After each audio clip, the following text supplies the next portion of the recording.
Action Hero is the closest thing to a Superhot VR ripoff I've played in years, and some would argue the slow-mo thing has been done to death in VR already, but Action Hero makes the time manipulation mechanic refreshing and interesting again. And just in case you're a VR freshman, the Superhot mechanic I'm referring to is using your body movement to move time. So for example, if you stand still, so does time. And Action Hero does a great job of making this mechanic cool again. But for $20, it does feel a bit thin on content, but I'll get into more detail on this in a minute. However, the in-game menus are suggesting more chapters are to come, or movies in the case of Action Hero, and they will be added in the future. So with all that in mind, what makes Action Hero worth a purchase?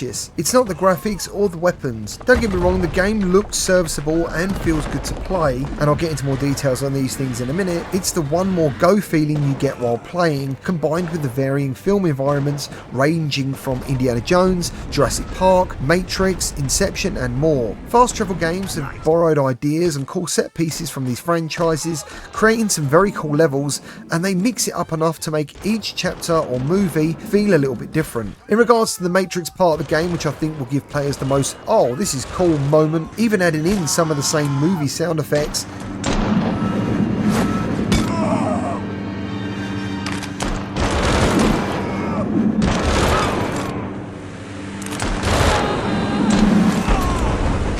overall feels great to play, and there's some nice touches. The enemies react correctly to how you attack them, so for example, throwing an uppercut sends them upwards in the right direction. Explosions are devastating and send everyone and everything flying, and the guns, as I said earlier, while not looking too great, feel good to use. Just like Superhot though, if you try to use the guns to deflect bullets, they will break, and only solid weapons like axes and katanas stay intact. The throwing mechanics, I'm pleased to say, are pretty accurate, but shurikens, for example, if you throw them, don't land in the right way. They just fly out of your hands in the same way you let go of them. And just like Superhot, moving your body to move time feels great all over again. And even though I do love Superhot and I always recommend it, this is probably the second best game of the genre. I am, however, a little disappointed with the presentation. Considering this is only available on Quest, they could have put some really nice touches in, especially for the Quest 3 version. After seeing games like Batman and Behemoth, it's clear the Quest is now capable of making some really nice looking games, if developers have the skills to do it. And don't get me wrong, the graphics aren't bad, they definitely suit the game and are serviceable. In terms of content, there's currently 5 movie themes,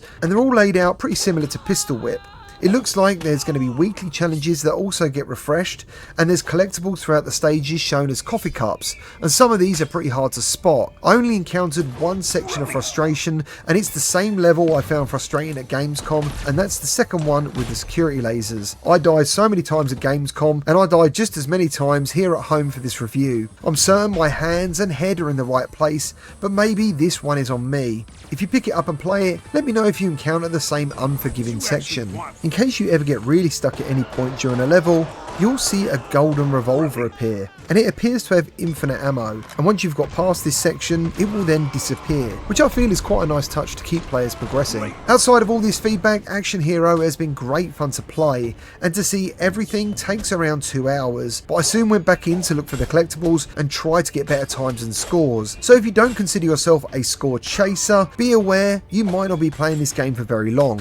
But I also think this is a great game to pass the headset around, because it doesn't really need any explanation apart from time moves when you move your body, and these sorts of games are funny for everyone outside of the headset to watch someone else playing, so it might be a good game to pick up just in time for Christmas. So overall, Action Hero gets a buy recommendation from me, and if there's an affiliate link to save you guys 10 or 20%, I'll pin it to the top of the comments and place the same link in the video description. Thank you ever so much for watching. Remember to leave a like and subscribe for more VR content, and I'll see you on the next one.